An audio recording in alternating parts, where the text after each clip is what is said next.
Live mula sa GMA Network Center, ito ang 24 Oras. Mga kapuso, bumigat ang daloy ng mga sasakyan sa ilang pangunahing kalsada sa Metro Manila kasunod ng naranasang pag-ulan kani-kanina lamang. Sa kuha ng MMDA traffic camera, kita ang haba ng pila ng mga sasakyan sa magkabilang lane sa bahagi ng EDSA sa Mandaluyong. Naipon din ang mga sasakyan tulad sa Orense, kung saan nakaantala sa daloy ng trapiko ang naipong tubig sa kalsada. Bukod sa EDSA, traffic din sa bahagi ng Kalayaan at Commonwealth Avenue sa Quezon City. Magandang gabi, Luzon, Visayas at Mindanao. Kinasuhan ng plunder at graft ng Ombudsman si Senador Jinggoy Estrada dahil sa umunoy pagtanggap ng higit kalahating bilyong pisong kickback mula sa iba't ibang proyekto ng Department of Public Works and Highways o DPWH. Kinasuhan din ng umunoy kasabwat na sina dating DPWH Secretary Manuel Bonoan at mga opisyal ng DPWH National Capital Region. Inaantabayanan na ang paglalabas na arrest warrant ng Sandigan Bayan para sa mga kasong ito na walang piyansa. Nakatutok si Joseph Moro. Sa pamumuno ni Assistant Ombudsman Miko Clavano, isinampa ng Office of the Ombudsman ang mga kasong plunder at graft laban kay Senador Jinggoy Estrada. Ang akusasyon, tumanggap siya ng 573 million pesos na halaga ng kickbacks. Pera mula sa iba't ibang infrastructure projects ng Department of Public Works and Highways o DPWH na sistematiko umanong idineliver sa kanya. Our evaluation shows that substantial public funds were deliberately funneled into designated infrastructure projects in exchange for predetermined commission fees or kickbacks. Case records point to an accumulated sum of illicit payouts amounting to an aggregate sum of over 573 million pesos, which were systematically delivered to the principal respondent, Senator Jinggoy Estrada. Sinabi sa isinampang kaso na ang pangungulimbat ginawa umano sa pamamagitan ng mga insertion sa budget at paglalagay ng alokasyon sa mga piniling proyekto ng DPWH para sa taong 2025. Dati nang sinabi ni Estrada na walang record ang Senado na meron siyang insertion. Sagot dyan ng Ombudsman, hindi doon nakalagay ang lahat ng hakbang sa paggawa ng budget. This certificate does not capture all stages of the budgetary process, wherein insertions may be made in a layered method. Kinasuhan din ang mga umunoy kasabwat niya na sina dating Department of Public Works and Highways Secretary Manuel Bonoan at mga opisyal ng DPWH National Capital Region na sina Assistant District Engineer Denril Cesar Cortuna at mga district engineers na sina Manny Bulusan at Arturo Gonzales Jr.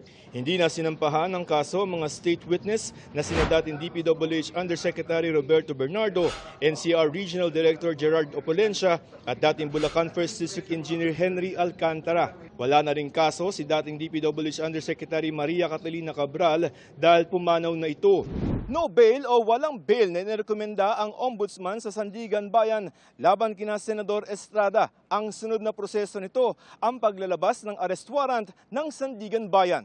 Niraffle na ng Sandigan Bayan kung anong dibisyon ang maglalabas ng warrant at didinig sa kaso. Ang second division sa ilalim ni Sandigan Bayan Presiding Justice Geraldine Econg ang hahawak sa isang kaso ng graft ni Estrada. At ang 5th Division naman na hawak ni Sandigan Bayan Justice Saldi Trespeses ang didinig ng kasong plunder at isa pang kaso ng graft. Out on bail lang ngayon si Estrada para sa kasong graft kaugnay ng pork barrel scam na dinidinig pa rin sa Sandigan Bayan. Hindi sumagot ang Ombudsman kung pwedeng humingi ng saklolo si Estrada sa Senado kung may lalabas na arrest warrant laban sa kanya. Can you seek shelter sa Senate? Ayaw. Sagot ni Estrada sa kaso, gagawin niya ang lahat ng mga legal na remedyo. Inihahanda raw ng kanyang mga abogado ang mga hakbang para maipakita ang mga irregularidad sa naging proseso at ebidensyang hindi binigyan ng timbang. Kapansin-pansin din daw na mula na magpalit ang liderato ng Senado ay naging mabilis ang pag-usad ng mga kasong kinasasangkutan ng ilang miyembro ng mayorya sa Senado. Itinanggi na ng Ombudsman ang ganyang paratang. Hinihingan pa namin ng pahayag si Bonoan at iba pang kinasuhan. Joseph Morong, Nakatutok 24 Oras. Sinampahan si Senador Robin Padilla at 5 iba pa ng reklamong obstruction of justice sa Department of Justice o DOJ. Dahil po yan sa pagtulong umano kay Senador Bato de la Rosa na umalis sa Senado noong May 14. Narito po ang aking pagtutok. Ang mga kuha ng CCTV sa Senado ng pag-alis ni Senador Ronald Bato de la Rosa kasama si Senador Robin Padilla noong May 14 ang pinagbasehan ng PNP-CIDG sa inirefer nitong reklamong obstruction of justice sa Department of Justice. Pangunahin sa kanilang inirekomendang kasuhan ay si Senador Robin Padilla. By indispensable cooperation, ma'am. It will not happen without him. Bukod kay Senador Padilla, 5 iba pa ang pinakakasuhan. Kabilang ang babaeng security officer ni Senador Padilla na nakunan din sa CCTV. Hindi po yun incidental. It's not a mere hitch ride. It is plano, well-planned, well-coordinated, kasi yung may backup vehicle pa. Pinakakasuhan din ng obstruction of justice ang isang pinsan ni Padilla. Siya raw kasi ang may-ari ng isang sasakyang pick-up na nagsilbing backup vehicle sa pag-alis ni Senador de la Rosa. Do you know kung ano ang dahilan kung bakit nagkakaroon ng backup? It will serve as security and ensure na makaalis yung main vehicle. Hindi rin daw iisa ang backup vehicle noong gabing iyon, pero hindi na nagbigay ng detalye ang CIDG. Sinusubukan pa rin ng GMA News na makuha ang panig ng kampo ng mga pinakakasuhan. Iginiit naman ni Major General Morico na merong hawak na warrant of arrest para kay Senador de la Rosa ang mga operatibang nagpunta sa 4 na lokasyon kung saan pinaniniwala ang naroon si Senador de la Rosa. Taliwas sa sinabi ng asawa ni de la Rosa na si Nancy. We have our warrant of arrest na pinakita namin if it's needed. And very cooperative naman po yung local officials doon and the owners of the house. Yes, it's an ICC warrant. Sa isang post sa social media, pinakita ng asawa ni Senador de la Rosa na may mga police mobile sa ancestral home ng Senador sa Davao del Sur. Sabay sabing siguraduhin daw na lahat ng ginagawa ng mga otoridad ay naaayon sa batas. Dahil kung hindi, dasal daw niyang mag-self-destruct na sila. Sa isang text message, sinabi ni DILG Secretary John Vic Remulla na tingin daw niya ang presensya ng mga pulis doon ay para ma-recover ang mga baril ni Senador de la Rosa na kinansela na ang mga lisensya at hindi opisyal na paghahanap sa senador. Armed and dangerous daw na maituturing ng mga otoridad si Senador Bato de la Rosa. Pero paniniguro ng PNP, hindi nito mababago ang rules of engagement nila sa pag-aresto sa isang taong pinaghahanap ng batas. It's obvious that he's armed, 117, but it does not change that the PNP will seek all peaceful means of apprehending Senator Bato de la Rosa. What will change, if he ever will be considered as armed and dangerous, is yung ating preparedness, tactical preparedness, as well as the number of personnel that will be deployed in apprehending Senator Bato de la Rosa. Ayon sa PNP Regional Office 11, na-serve na ang order of revocation para sa mga baril ng De La Rosa kahapon. Sabi ng abogado ni De La Rosa, maghahain sila ng motion for reconsideration para rito. No, Senator De La Rosa has not been convicted of anything here in the Philippines, and there is no Philippine court which issued any order against him. So at our humble mind, baka nagkamali lang yung PNP. Mariz Umali, Nakatutok, 24 Oras. Patay ang isang kagawad sa Kalasyaw, Pangasinan matapos siyang pagbabarilin sa mismong barangay hall. Nahuli kamyan at nakatutok si Sandy Salvacio ng GMA Regional TV. Kita sa CCTV footage ang paghinto ng isang motorsiklo. Ilang metro ang layo sa barangay hall ng Poblasyon East, Kalasyaw, Pangasinan, dakong 11:35 kagabi. Bumaba ang rider at naglakad papunta sa barangay hall. Pagdating doon, binaril niya ang lalaking nakahiga sa folding bed. Pero pumalya ang baril kaya't nakatayo at nakatakbo ang biktima. Pero hinabol pa rin siya ng sospek at binaril siya sa likod. Halos madapa ang biktima sa loob ng barangay hall pero hindi pa rin siya tinigilan ng sospek. Paglabas sa barangay hall, binaril pa ng isang beses ng sospek ang biktima sa katumakas. Bago makaalis sa mga sospek, makikita pa ang pagdating ng mga nag-iikot na tanod. Sa pagkataranta, tila hindi na nila alam ang gagawin kaya't ilang beses silang tila nagpaikot-ikot at sa huli minabuting dumiretso na lang sa police outpost. Sa investigasyon ng pulisya, natukoy ang biktima na si Jodel Jolaso, 31 anyos at incumbent barangay kagawad sa lugar. 4 na tama ng bala sa katawan at ulo ang tinamo ng biktima. Sa katawan, 3 ma'am dito sa tiyan, sa abdomen, ma'am. And isa po dito sa ulo, ma'am. May mga tinitignan ng anggulo ang pulisya pero hindi na muna isinapubliko habang nagpapatuloy ang investigasyon. Sa pakikipag-usap ng mga otoridad sa kaanak, wala naman daw kaaway ang biktima. Continuous po yung backtracking at saka forward tracing po ng ating mga CCTVs para at least makakuha po kami ng lead kung saan po na tumakbo or identification po ng mga suspect, ma'am. Hustisya ang hiling ng mga naiwang kaanak ng biktima. Sa gumawa po nito, sana makonsensya ka, sumuko ka na. Kasi buong pamilya ko nagdudusa dito eh. Na-recover sa crime scene ang 4 na basyo at isang tingga ng kalibre 45 baril. Tiniyak naman ng Pangasinan Police Provincial Office ang malalimang investigasyon sa krimen. Mula sa GMA Regional TV, Sandy Salvacio, nakatutok 24 oras. No, ginuho yung building.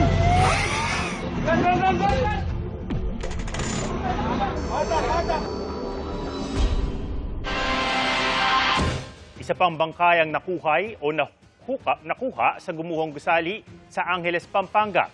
Dahil dyan, umakyat na sa 5 ang kumpirmadong patay sa trahedya. Ang latest sa search and rescue sa live na report ni Oscar Oida.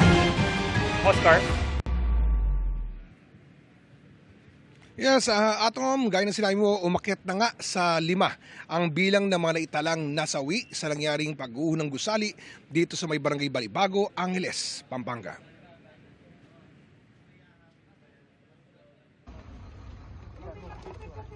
Naging pahirapan para sa mga tauhan ng Bureau of Fire Protection na mailabas ang katawan ng ika-5 nasawi sa gumuhong gusali sa barangay Balibago, Angeles, Pampanga. Kung tutusin, pasado lang sa 6 kagabi nang matukoy ng K9 unit ang kinaroroonan nito sa may bandang harapan ng gumuhong gusali. Pero mag-alas 8 na ng umaga kanina nang mailabas ang biktima.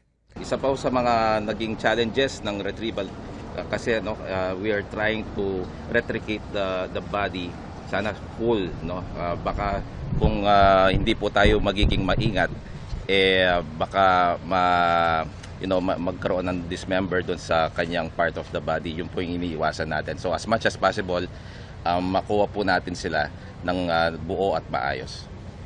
Kinailangan gumamit ng kung ano-anong aparato ang mga rescuer pagkat napailalim ang biktima sa malaking tipak ng debris. Lahat po ng available resources na meron po tayo ngayon, nagsimula sa mano-mano, yung paggamit ng mga specialized cutting tools, ginamit po rin natin yon. Kasi maraming mga scaffoldings, mga bakal-bakal na kailangan tanggalin dun sa site ng careful, para hindi mapin down. Gumamit rin po tayo ng mga shoring jack para nang sa ganun ma-stabilize kasi nakapin down yung nakita nating victim. At gumamit rin po tayo ng crane para ma-lift yung isang bloke na nakapin down doon sa ating victim. Na-turn over na sa SOCO ang katawan ng biktima para matukoy ang pagkakakilanlan nito. Male pero unidentified kasi ang labi po niya medyo nasa na state of decomposition na po, kaya hindi pa natin madidetermine as of now. Hihintay po tayo ng statement sa SOCO at alam po natin na meron yatang cellphone, yung victim. So titingnan po natin kung baka makakuha po tayo ng information kung sino po yung unidentified na victim po na ito. Sa buong maghapon, patuloy ang ginawang paghahanap sa mga biktima. Hindi pa rin daw nila iniaalis ang posibilidad na may nabubuhay pa sa tinatayang nasa 15 pang kataong naiipit sa guho. Citing yung mga past rescues in the past disasters na dumating yung nasa 2 weeks and then pagminsan meron pang mga survivors na nakukuha. So hindi pa rin sumusuko yung paghahanap sa mga survivors. Lalo namang di pa nauubusan ng pag-asa ang mga kaanak ng naipit sa guho. Ang OFW mula Australia na si Christina Angkaw nagsadya kanina sa lugar kasama ang kapatid na si Lorena upang makibalita sa kapatid nilang pinaniniwalaang na-trap din sa guho. May tindahan daw ang kapatid nilang si Joey at ang asawa nito sa gilid ng gusali.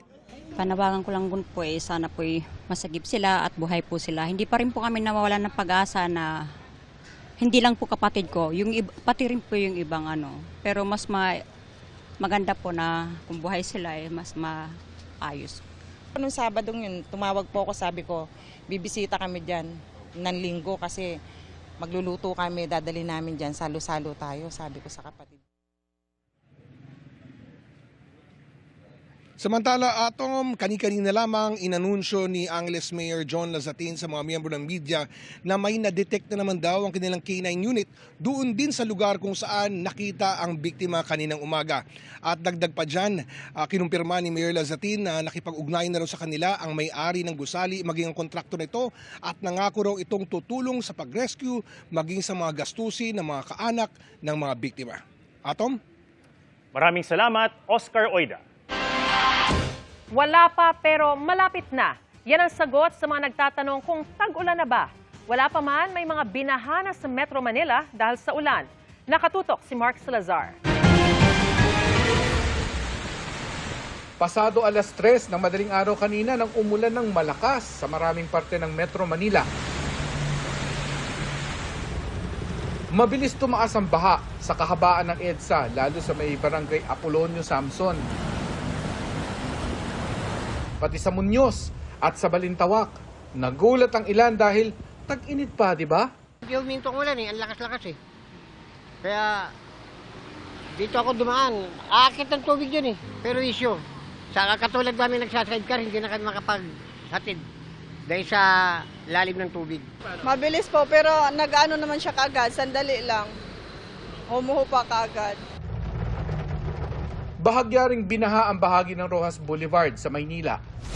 Nakita ng Pag-asa sa kanilang radar ang severe thunderstorm na ito na tumagal ng 2 to 3 hours. Sa ganito po na medyo nag-exceed siya ng 2 to 3 hours, medyo multiple cells na po yun. Ibig sabihin parang maraming mga thunderstorm cloud na magkakadikit. Mas matagal yung parang pagbuhos niya kasi halimbawa po isang thunderstorm cloud maglalas ng 1 to 2 hours. May another na naman na madedevelop na another thunderstorm cloud. So magpaprolong po yun. Ayon sa Pag-asa, sa Sabado magsisimula ng mas lumakas ang southwesterly winds dahil sa paparating na bagyo. Ang paglakas niyan pwedeng maging daan sa pagkakaroon ng habagat na isa sa mga indikasyon na talagang nalalapit na ang opisyal na tag-ulan season. Patuloy na imo-monitor kung magiging sapat sa required na rainfall ang maitatala sa ilang Pag-asa station sa loob ng 5 magkakasunod na araw. Itong tropical storm, Jangmi, ang binabantayan ng Pag-asa. At ang sabi ng Pag-asa, anytime papasok to ng PAR, will intensify para maging typhoon. Pero hindi yan magla-landfall sa atin para manalasa. Pero yung epekto niyan ay yung hihilahin niyang habagat. Nasabi ng Pag-asa, starting Saturday, magpapaulan na sa Palawan, parts of Mindanao and Visayas, at itong western part ng Luzon. We are also looking dito sa may part ng Mimaropa, especially sa may Occidental Mindoro, pati sa may parts ng Zambales, Bataan, kung saan pwede tayo makarecord ng mga maximum rains ranging from 50 to 100 mm. At habang nananagiliran ng bagyo sa ating eastern seaboard, hihilahin niya rin paangat ang habagat para mas magpaulan pa sa maraming lugar. Since paangat po yan, so yung trough nitong bagyo po pwede nang makaapekto dito sa may parts ng Ilocos Norte, maging dito sa may Cagayan, tapos Batanes. Si Tropical Storm Jangmi, na papangalanan nating Doming, ay inaasahang lalakas pa sa mga susunod na araw. Lalong maghanda sa mga bagyo pag umiiral na ang El Nino. Based naman po sa nakita ng mga studies, mas dumatami yung mga bagyo na under typhoon to super typhoon during El Nino. However, much less yung landfalling. Mark Salazar, nakatutok 24 oras. Good evening mga kapuso! Malapit ang mapakinggan ang pangmalakasang boses ng kabataan sa The Clash Teens. Ang mga bagong miyembro ng Clash Panel. Ano-ano kayang hinahanap sa Teen Clashers? Ichichika yan ni Athene Imperial. Excited na ang OG Clash Squad? Nina Julian San Jose, Raver Cruz at Christian Bautista sa mga bago nilang makakasama sa The Clash Teens. Ang kukumpleto sa panel of judges ng All-Original Filipino Reality Singing Competition ng GMA, walang iba kundi sina star of the new gen Jillian Ward at Chinito Pop Charmer JL Torreliza ng P-pop group na BGYO. Jillian shared kahit na linya siya sa acting mula pagkabata, performing has always been a huge passion. Ang gusto niyang i-share sa Teen Clashers, they should keep on going. Kasi syempre meron tayong magiging failures on stage, hindi palaging perfect yung mapapakita natin. But dapat just always try and give it your all. Dapat vinavalue talaga nila yung disiplina. Especially on stage, kahit gaano kalaki yung stage, kahit gaano kadami or kaunti yung audiences mo, na dapat ibigay mo parati yung 100% mo. Kahit isa lang yung nanonood sa'yo, kailangan ibigay mo parati yung best mo. plot twist naman para kay JL ang pagiging panel member. Hindi man siya pinalad na manalo sa The Clash Season 1. Look at him now. He's giving major glow up. Gusto ko ma-share yung kung ano yung na-experience ko before, kung ano yung mga routine ko bago sumalang, like paano mawala yung kaba, yung takot, and sa pagpili din ng mga songs. Gusto ko maging inspiration sa kanila para sa mga susunod na performances ng mga Teen Clashers. Dagdag ni Limitless star Julian, talagang ang The Clash, it really opens doors for everybody and especially for aspiring artists talaga. And katulad nga na sinabi ni Reyna, hindi nagsistop yung journey nila sa The Clash. take it from seasoned crooner Christian. Kahit na laging fresh vocals at lit performance ang hinahanap ng judges, may character daw na hindi dapat mawala sa aspiring singers. It's still always the discipline. The discipline na talagang magpa-practice ka, gagawin mo ang best mo. Kung ang authenticity mo ay hindi bagay sa current innovation, huwag muna. Pero kung bagay naman ang bagong innovation sa kung sino ka talaga, why not? Sa bagong season ng The Clash na mapapanood sa June 7, teens ang bibida sa The Clash Arena. Nakaka-excite at the same time kasi every season, different yung feeling. Parang laging fresh new show lagi. Mga Clashers natin nakaka-proud talaga kasi dahil sa sipag nila sa angking talento. Mapapanood na sa Kapuso stream ang behind the scenes at real-life struggles ng Teen Clashers sa digital series na Behind the Clash. Athena Imperial updated sa Showbiz Happening. Ilang puno sa Quirino Avenue sa Maynila ang hindi na nga pinutol pero hinukay na para ilipat sa ibang lugar. Ang iba namang puno sa bahaing kalsada ni hindi na kayang idaan sa prosesong yan na tinatawag na earth balling. Alamin kung bakit sa pagtutok ni Bernadette Reyes. Gamit ang crane, dahan-dahang binuhat at itinanim ang 2 Nara trees sa Hidden Gardens sa Maynila. Bago nito may nailipat na ritong mga puno ng suha, langka at santol. In-earth ball o hinukay ang mga puno kasama ang mga ugat nito mula sa Quirino Avenue sa Maynila para bigyang daan ng Southern Access Link Expressway o SALEX project na isang elevated expressway. Ito yung ika-4 na puno na tina-transplant ng Department of Environment and Natural Resources matapos ma-earthball mula sa Quirino Avenue sa Maynila. Ayon sa ahensya, mahigit 90 na mga puno ang target nilang ma-transplant sa iba't ibang bahagi ng Maynila. Ayon sa isang eksperto mula sa Department of Environment and Natural Resources o DENR, bago pa man ilipat ang mga puno, nilalagyan na ito ng hormone na nakatutulong para mapangalagaan ng ugat. If properly earthballed po, malaki po ang tsansa na ito ay mabubuhay. And of course, with proper maintenance, regular watering, and of course, meron kasi tayong ginagamit na rooting hormone. Siguro po mga around 80% ang survival niya. Hindi makapagbigay na tiyak na halaga ang DENR kung magkano ang gasto sa kada punong ini-earthball. Pero hindi naman anya ito ang konsiderasyon kundi ang kakayahan ng punong mabuhay pa. Katunayan, ayon sa DENR, 16 sa mga puno sa Quirino Avenue ay nakatayo lang pero patay na. Humigit kumulang 500 naman ang may depekto. Tulad ng punong ito sa kanto ng Mabini Street na kabilang sa mga nakatakdang putulin. Nakapalibot na kasi sa poste ang puno at nabubulok na. Doon sa mga puno na kapag transplant sila, hindi na magsusurvive kasi yung iba decaying na sila and therefore very low survival rate na. Pero nanghihinayang pa rin si Lola Milagros na nagbebenta ng sampagita dahil ilang taon na itong nagbibigay lilim sa tulad niya. Siyempre, masakit ang loob namin kasi malaking tulong. Napapaya kasi ako gimalang. Ang laki talagang tulong niya sa amin. Lalo na sa mga apo ko, ganyan, pag nandito, naglalaro sila dyan, nalililiman sila. American kapok o cotton tree kung tawagin ng punong ito, pero isa ito sa mga inirekomendang putulin. Bukod kasi sa peligrong maaaring maidulot nito, nabubulok na rin daw ang puno. May ano na po yan, mga decays, physically hindi natin makikita, physically, pero based on my own assessment, technically, mula doon sa cavity na yon, magkakaroon kasi ng pinaka-entry ng disease. Pagdidiin ng DENR, kung kaya i-earthball ay gagawin nila, pero kung hindi, Yung mga naputol na puno ay may kaukulang mga planting tayo na gagawin. gayunman kahit mailipat ang isang puno sa ibang lugar, tiyak na may epekto sa mga lugar na may iwang walang puno.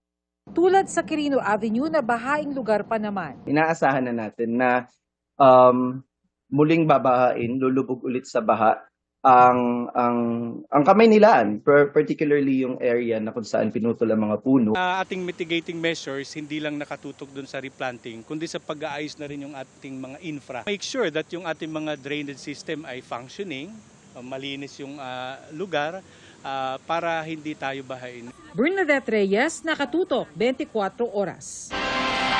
Itinakda sa November 30 ang simula ng paglilitis na International Criminal Court sa kasong Crimes Against Humanity laban kay dating Pangulong Rodrigo Duterte. Nakatutok si Mark Salazar. Sa unang status conference sa Trial Chamber 3 ng International Criminal Court, sinabi ni Presiding Judge Joanna Corner na sa November 30, sisimulan ang paglilitis sa kasong Crimes Against Humanity laban kay dating Pangulong Rodrigo Duterte. We are prepared to accede to the prosecution's application of the 30th of November as the start of trial. Ayon kay Corner, mabilis at efficient dapat ang paglilitis bilang konsiderasyon sa kalagayan ng dating Pangulo na 81 years old na. 5 araw kada linggo ang paglilitis hanggang magkaroon ng judicial recess o break ang ICC sa Pasko. Bago maglitis ay magkaka-status conference pa muli sa June 23 at July 14. We would prefer that unless there is something that needs urgent resolution, submissions are made at those status conferences. Samantala sa Pilipinas, para hindi mabaon sa limot ang mga karahasang nangyari sa madugong drug war ng Duterte administration, binuo ang EJK Truth Commission, isang lupon na pinamumunuan ng mga sibilyan para idokumento daw ang katotohanan sa likod ng mga extrajudicial killings. Tatayong chairman si Attorney Raul Pangalangan na minsang naging judge ng International Criminal Court. Ang bago pong approach is that yung dati po kasi yung mga biktima are just passive recipients of justice.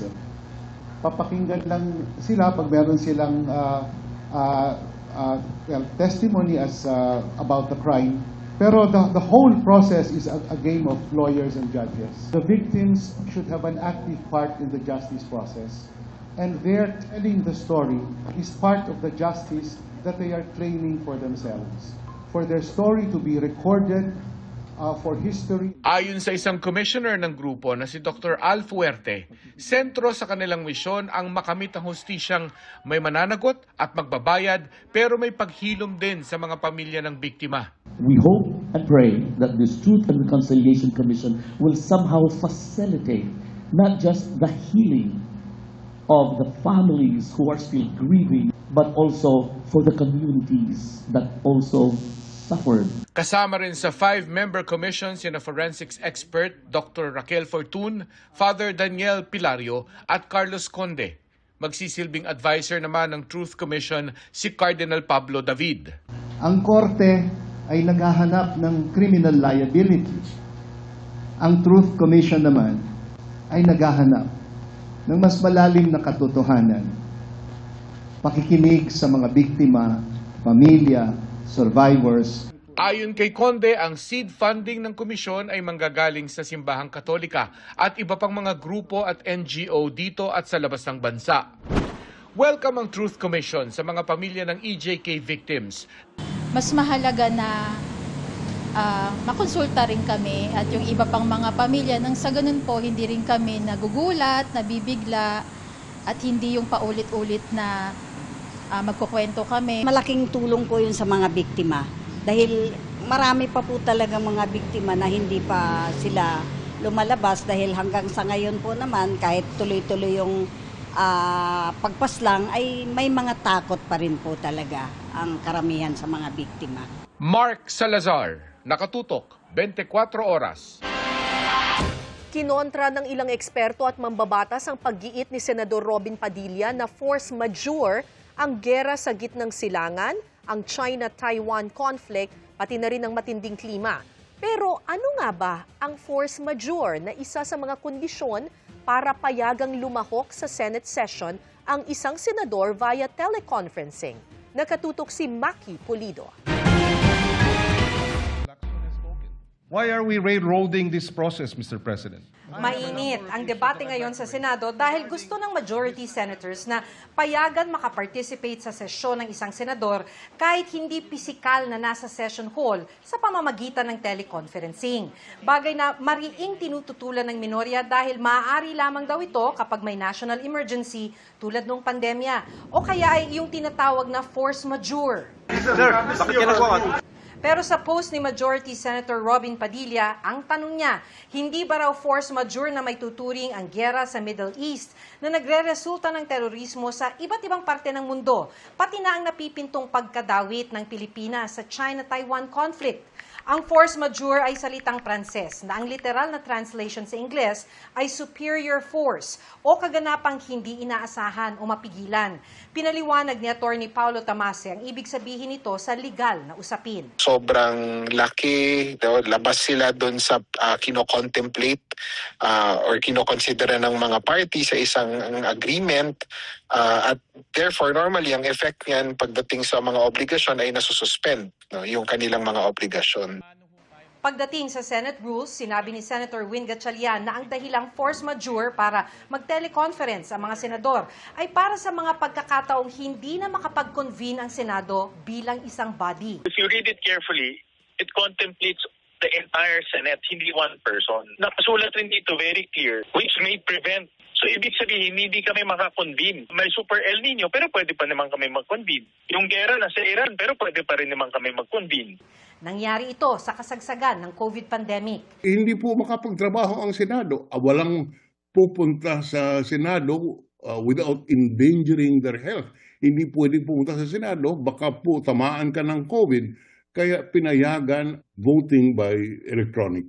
Sa kontekstong ito, dagdag ni Drilon, hindi dahilan ng giyera sa Middle East para hindi makadalo ng sesyon ang isang senador. Simpleng tanong, yun bang giyera sa Middle East nakakapigil sa isang senador na mag-attend ng session in person? Hindi naman hindi walang relasyon yun. Sabi ni Senator Risa Ontiveros, ang mga nabanggit na ehemplo ni Padilla ay mga dahilan pa nga kaya dapat pumasok sa trabaho ang mga senador. Yan na nga ang dahilan na dapat physically pumapasok kami at ginagawa ang aming trabaho. Ang daming nakabinbin na mga panukala para sa mamamayang Pilipino na dapat ginagawa namin in person. Sa isang post, sinabi ni Senator Ping Lacson na hindi ito force majeure kundi isang unforced error. Hinihingan namin ng reaksyon si Senator Padilla at iba pang majority senators kaugnay ng issue. Para naman sa mga nakausap namin, kahit nagmahal ang petrolyo at bilihin dahil sa giyera sa Middle East, tuloy ang pagpasok nila sa trabaho. Pag sa area po namin, talagang pinupuntahan namin. Nagagampanan naman po. Yun nga lang medyo kinakapos sa budget. Mas maganda po umakapar sila face-to-face po para po mabigyan po solusyon po yung mga, lalo nga yung mga nangyayari ngayon sa Middle East. Ang hindi na nakapasok ng trabaho bilang domestic helper sa UAE ay si Rosemary. Nang pumutok ang giyera, umuwi na siya mula Abu Dhabi. Gawa po kasi ng giyera doon, mami, kaya Ang kwan po ng pamilya ko, ma'am, mas gusto po nila na umuwi na lang po ako na safety. Maki Pulido, nakatutok, 24 oras. Sa ating pagsuot kamakailan sa isang komunidad sa ilalim ng Osmeña Highway sa Maynila, natuklasan nating narelocate na pala sa Laguna ang mga nakatira roon pero nagbalik. Ang nagtutulak sa kanila para sumiksik muli at tumira underground at ang ginagawa ng gobyerno. Tutukan sa Part 2 ng Special Report ni JP Soriano. Palabas na ng kanilang unit o tirahan sa ilalim ng Osmeña Highway sa Malate, Maynila ang pamilyang ito nang aming bisitahin ang tinaguriang underground community ng Maynila. Dahil wala pang 1 metro ang pagitan ng sahig at ang ilalim ng Osmeña Highway na nagsisilbing sementadong bubong ng kanilang unit, paupo o pagapang lang ang tanging paraan para makalabas o makapasok dito. Dahil papasok sila sa trabaho, kailangan daw ipadlock ang kanilang unit para kahit papano ligtas ang ilang appliance na naiwan, gaya ng electric fan at ilang mahalagang gamit. Ito po, pintuan din po ito, sir. Pati po ito, mga pintuan po yan. Kabilaan po, harapan na pintuan. Pati rin po, yung iba po nasa trabaho, nagpapanda. Tapos yung iba naman po, nakapadlock. Kabila ang pamilyang ito sa hindi bababa sa 50 pamilyang naninirahan sa ilalim ng Osmeña Highway. Nakatabi rin ng isang creek. Ilan sa kanila, ilang dekada nang naninirahan doon. Nauna nang sinabi ng barangay officials na dati nang narelocate sa Cabuyao, Laguna ang mga pamilya, pero nagsibalikan lang daw dahil sa kawalan ng mapagkakakitaan at trabaho doon.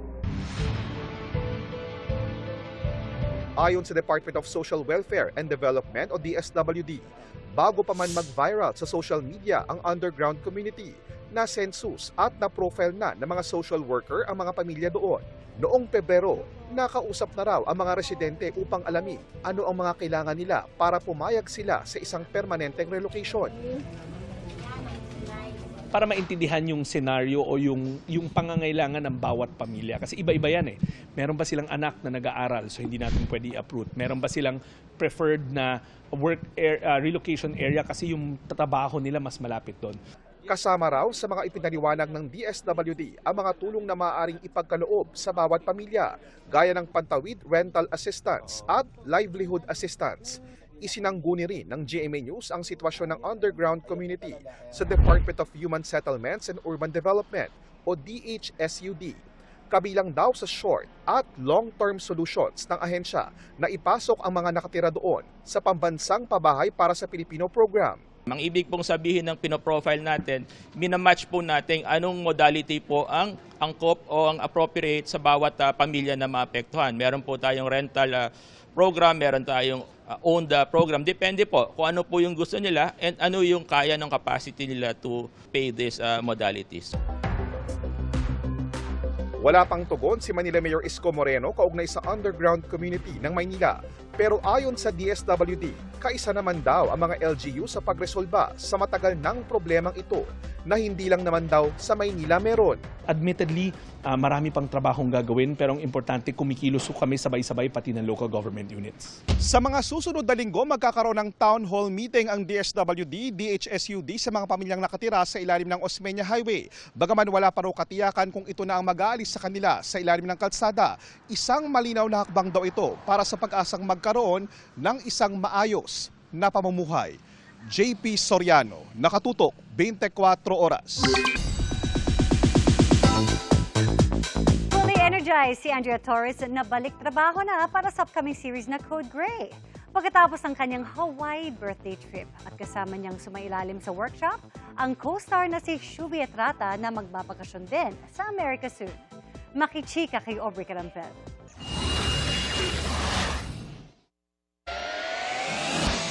Mula sa iba't ibang outdoor activities to skydiving, enjoy na enjoy sa kanyang 2-week vacation sa Hawaii si Andrea Torres. Nakapansin-pansin at tanned skin. Doon nag-celebrate ng kanyang birthday si Andrea na may heartwarming post pa para sa kanyang mga magulang na naghatid sa kanya sa airport bago ang kanyang travel. Ako mahilig naman talaga ako sa mga outdoorsy na activities. So, ang Hawaii sagana sa ganun, marami silang mga mountains, trees, road trip, nag-volcano din kami. So, ang dami ko na-experience sa 2 weeks na yon. Talagang ang saya ng heart ko. Ngayong balik bansa na, tutok naman si Andrea sa suturing workshop na bahagi ng kanilang immersion para sa gagampanang role bilang doktor sa upcoming GMA Prime series na Code Gray. Nakakatuwa kasi yung ospital ng Maynila, talagang all-star cast yung mga doktor nila na tinuruan kami one-on-one pa. Sa ngayon, masasabi ko na marunong na ako mag-CPR. Mas na-appreciate ko yung character ko as a doctor. Muli ring sumailalim si Andrea sa acting workshop para mas handa siya sa pagsabak sa panibagong karakter. Kasi doon ko nakukuha yung confidence ko. Hindi mo naman matatanggal sa artistang kabahan. So kukunin mo na lang yung confidence mo dun sa alam mong nag-prepare ka ng gusto. Sumabak din sa immersion si Shuvi Etrata, nagaganap naman bilang nurse sa Code Gray. We were taught a lot of things, especially that my role here needs to be needs to be informed talaga sa pwedeng suture na gamitin, sa lahat ng equipments na gusto ng surgeon, na gusto niyang i-ask. Kasalukuyan namang napapanood si Shuvi bilang si Tonet, ang Cebuanang kikay na shop assistant ng karakter ni Dingdong Dantes na si Atoy sa GMA Prime series na The Master Cutter. Masaya lang ako na na-represent ko yung mga Bisaya nga nagtanaw diha sa ilang mga balay. Masaya ako na I'm able to represent Bisaya or the native language or our regional language sa mainstream media. And mataba ang puso ko ngayon na nakikita yung love niyo.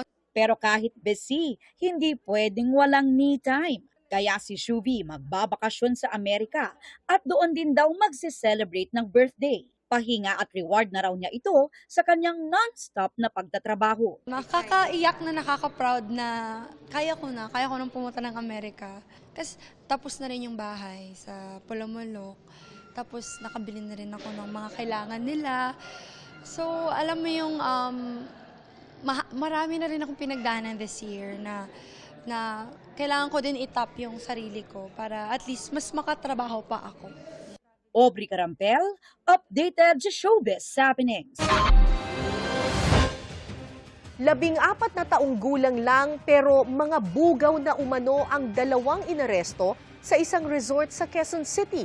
Ang kanilang target na parokyano, mga dayuhan. Nakatutok si John Consulta. Sa surveillance video ng NBI Special Action Unit sa isang resort sa Novaliches, Quezon City, nakuhanan ang aktual na pag-abot ng pera ng NBI undercover sa isang umano'y bugaw. Pagkakuha ng senyas, pumasok na ang mga ahente. Taga kami, NBI ha, upo muna kayo. Yung pera. Tayo ngayon. Asan yung pera? Arestado sa entrapment operation ang 2 bugaw na parehong 14 anyos lang. Nasa jeep naman ang 11 babaeng edad 13 hanggang 16, gayon din ang isang 19 anyos. Ayon sa NBI, sangkot sa sex tourism ang grupo na ang target na parokyano, mga dayuhan. Ang modus nila nga sa internet, nag-i-encourage ng mga turista, ng mga foreigner para mag-alok ng mga sexual favors doon sa mga makakausap. At pati yung mga turistang nandito na sa Pilipinas, sila rin, ganun din ang nagiging pag-alok. Kaya nagkasatay ng operation at dito nga natin nahuli at napag-alaman ng mga minor de edad lahat yung involved dito sa pangyayaring to. Pina-medical check-up ang sinagip at mga inaresto mga babae. Ang isang nakakalungkot po na balita rito, yung pong parang pinakang principal doon po sa human trafficking na to, ay 14 years old at ngayon po ay kasalukuyang pong buntis nung idinaan po sa physical test po ng DSWD. Tinurn over na ng NBI sa DSWD ang 2 minor de edad na suspect habang sasailalim sa intervention ang mga nasagip na biktima. Gusto namin ipaalala po sa mga magulang na atin pong pag-ingatan at bantayan ang atin pong mga anak, lalong-lalo na po yung mga minor de edad. John Consulta, nakatutok, 24 oras. Bilyon-bilyong pisong investments ang ipinangako ng mga Japanese business leaders sa pakikipagpulong nila kay Pangulong Bongbong Marcos.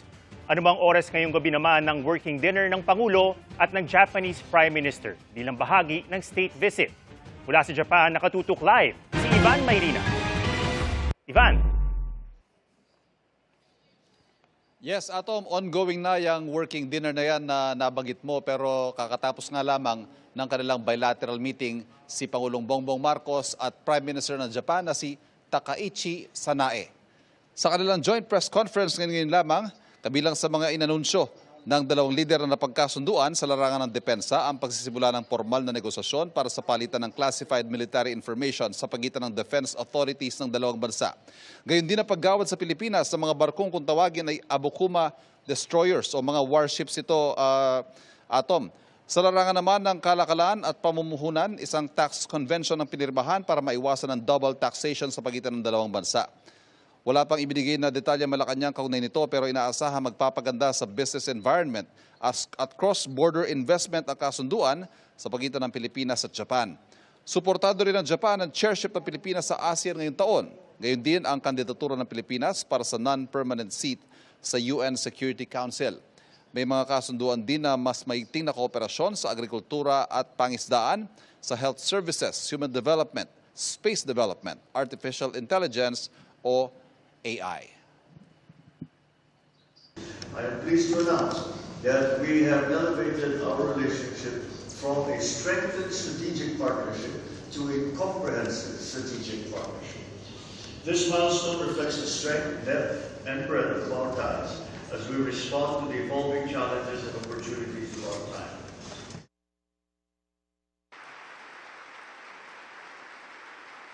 Bago ang pulong ngayong gabi ay nagtalumpati si Pangulong Bongbong Marcos sa joint session ng National Diet o yung Kongreso ng Japan.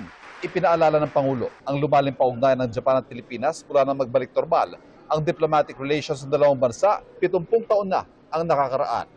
Anya, hindi lang kaibigan kundi katuwang at kakampi ang Japan na sumusuporta sa Pilipinas kaugnay ng tensyon sa South China Sea. This partnership finds concrete expression in our deepening defense and security cooperation through frameworks such as the Reciprocal Access Agreement, the Acquisition and Cross-Servicing Agreement, and Japan's Official Security Assistance Program, which supports the Philippines in enhancing its maritime domain awareness and defense capabilities. Magkakasunod ang business meeting sa Pangulo ngayong araw na ayon sa Malacanang ay nagresulta ng mahigit 56 billion pesos na pangakong investment sa electronics at shipbuilding sa Pilipinas. Hanggang 10,000 ang malilikhang trabaho dahil sa pamumuhunan ito. Hiwalay pa dyan ang naunang $3.4 billion sa pangakong investment na bunga ng mga pulong sa mga business leaders ng Japan. Japanese companies have long been part of the Philippine story. But today, I want to say this clearly. You are no longer just investors in our economy.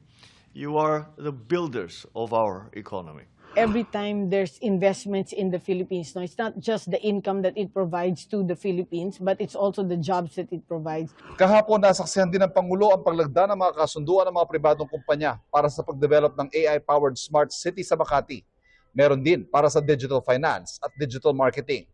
Ang pakinabang dyan ng mga mamamayan ayon sa DTI, mas mabilis at mas maginhawang transaksyon para sa mga negosyante at consumer.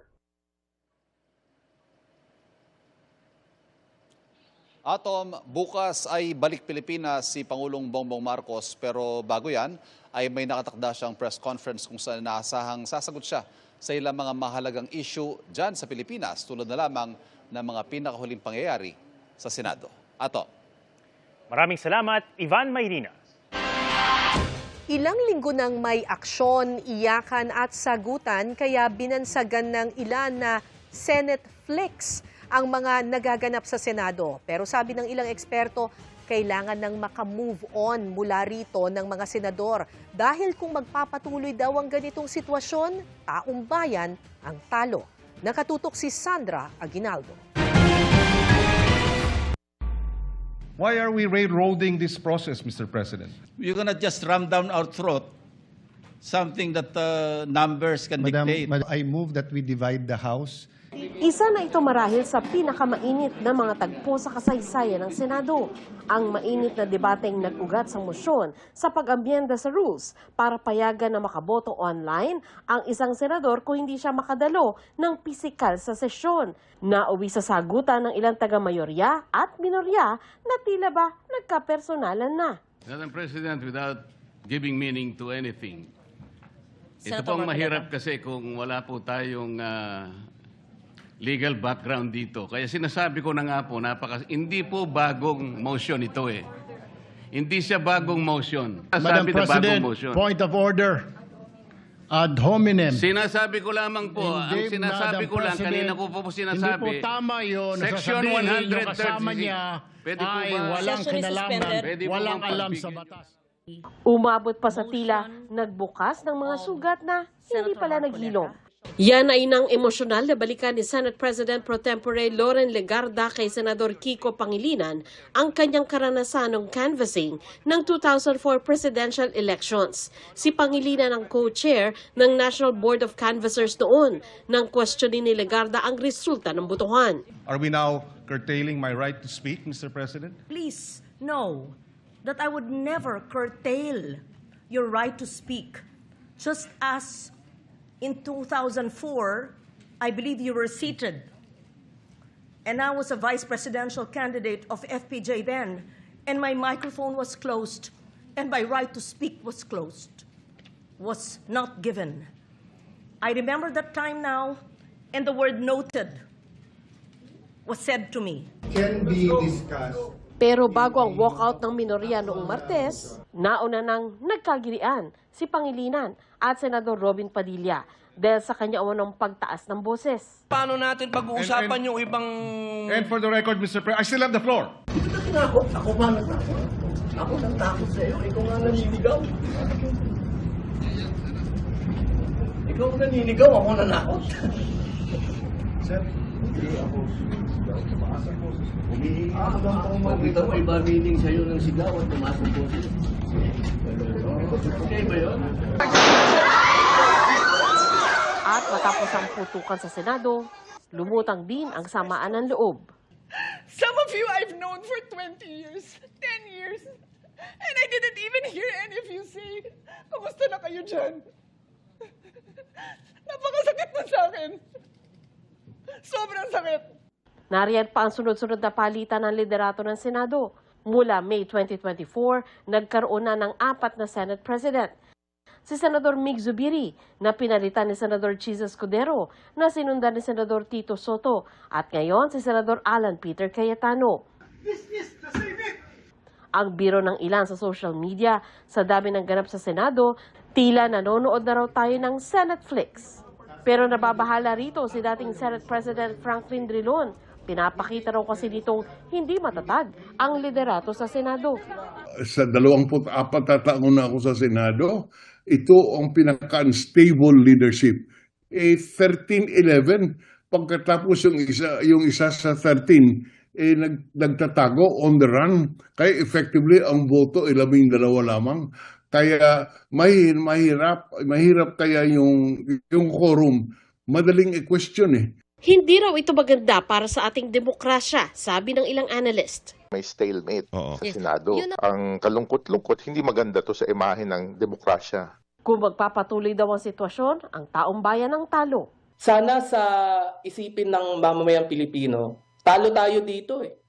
Diba sabi nga nila pag nagbabanggaan at nag-aaway yung elepante, yung grass yung nagsasuffer, tayo po yung grass. Okay. Kasi wala naman po tayong kapangyarihan, pinahiram natin sa kanila, ngunit ginagamit nila Inaabuso. sa sarili nilang agenda at inaabuso. Kaya payo ni Drilon, Kailangan palitan nila ang kanilang pananaw at siguro yung kapakanan ng bayan, yun naman ang kanilang titignan. Hindi lang yung kanilang mga selfish political ends. Sila po ang may tangan ng kapangyarihan, kaya nasa kanila din ang solusyon. Sandra Aguinaldo, Nakatutok, 24 Oras. Magpapasokan na naman. Pero alam niyo bang noong nakaraang school year, may mahigit 1 milyong estudyante sa senior high school ang umabot sa grade 11 kahit hirap maintindihan ang kanilang mga binabasa. Nakatutok si Tina Panganiban Perez. Nakakalungkot, pero hindi na nakakagulat sa marami ang mga batang hirap makabasa. Pero paano kung high school na? Nakakabasa, pero hirap intindihin ang binabasa. Ganyan ang halos 1,300,000 grade 11 students sa buong bansa. Nasa senior high school na, o para mga tito at tita, ka-level ito ng mga nasa first year college na noong wala pang K-12.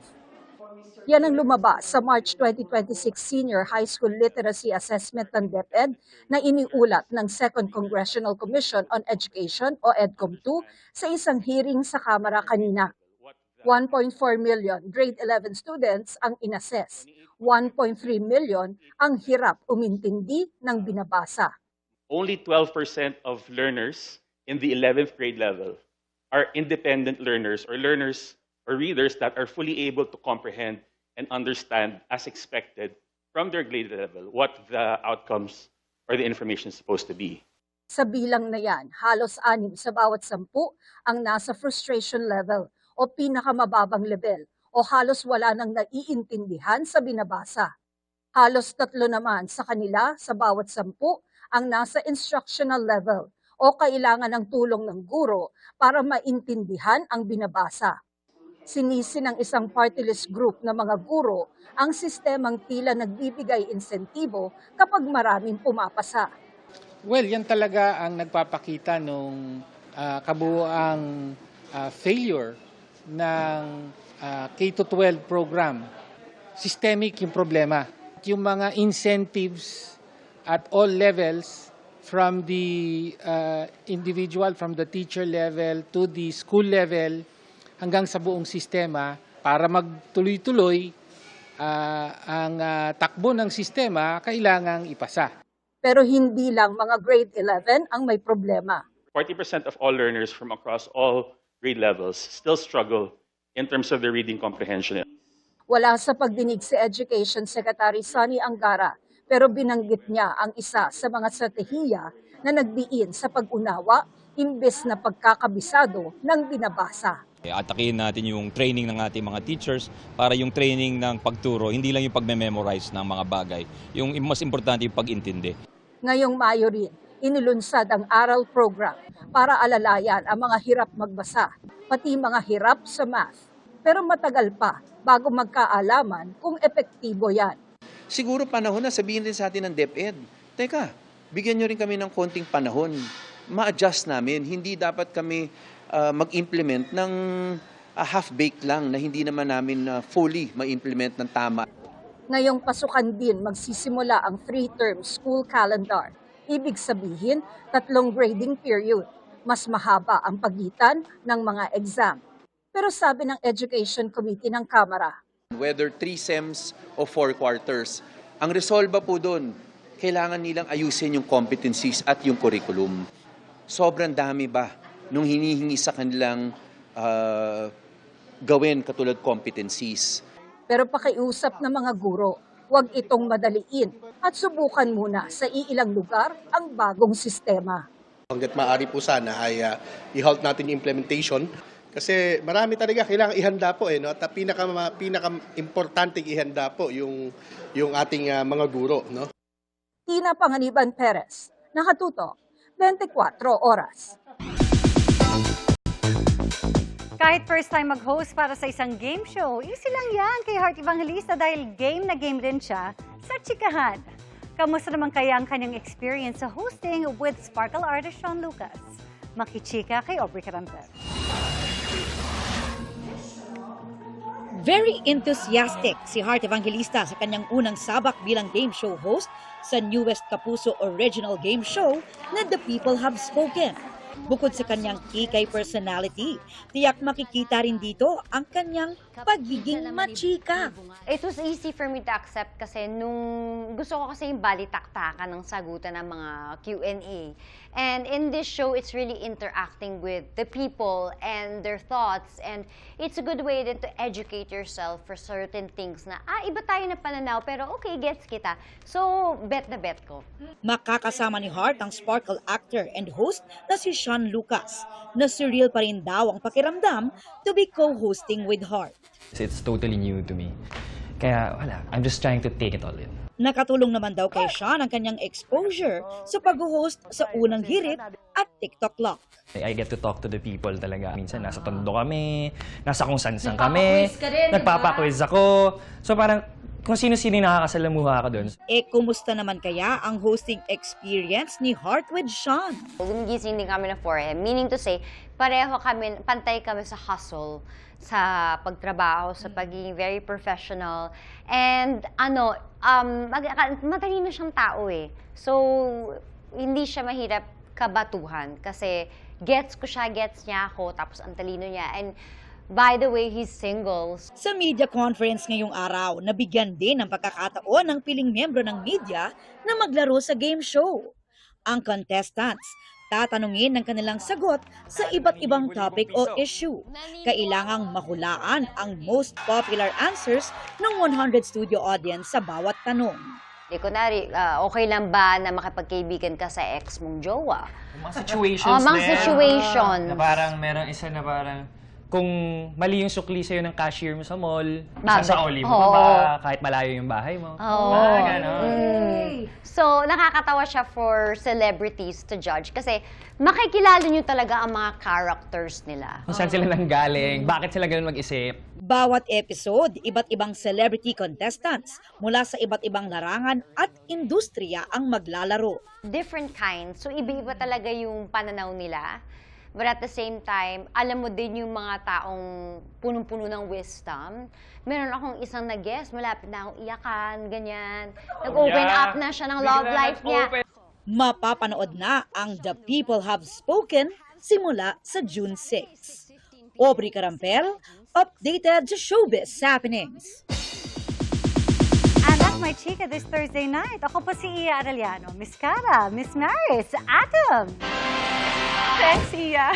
At yan ang mga balita ngayong Huwebes. Ako po si Cara David. Ako po si Atom Araulio. Ako po si Mariz Umali. Ito ang GMA News. Walang kinikilingan. Walang pinoprotektahan. Noon at ngayon, serbisyong totoo. At dahil hindi natutulog ang balita, nakatutok kami 24 oras.